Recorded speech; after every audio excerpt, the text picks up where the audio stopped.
Union Information and Broadcasting Minister Ashwini Vaishnav has called for stricter laws on social media and OTT platforms. In Jharkhand, JMM leader Hemant Soren will take the oath of being Chief Minister of State today.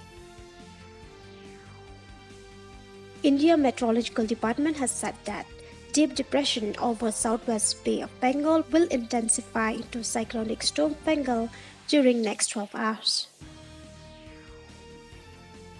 The fourth meeting of Working Group on Military Cooperation under the India-Russia Intergovernmental Commission on Military and Military Technical Cooperation concluded successfully in Moscow, Russia.